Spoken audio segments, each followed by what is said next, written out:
Osteoarthritis of the knee is a painful condition caused by wear and tear of the joint surfaces within the knee. It causes significant pain and limits the mobility of patients who are affected by it.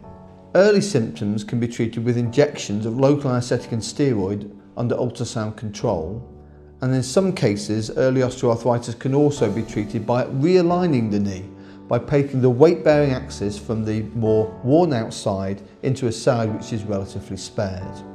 But ultimately, if the symptoms are severe, then what's needed is knee replacement surgery.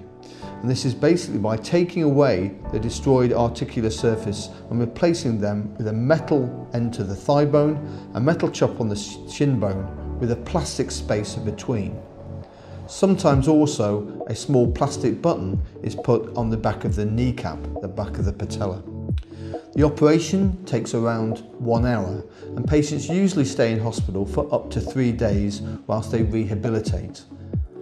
By 3 months after surgery, the patient has made 80% of the recovery they are going to make, but there is every likelihood that they will continue to improve for up to 18 months.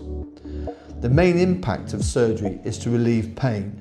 In patients undergoing total knee replacement, there is a 90% chance that they will be pain-free following their operation.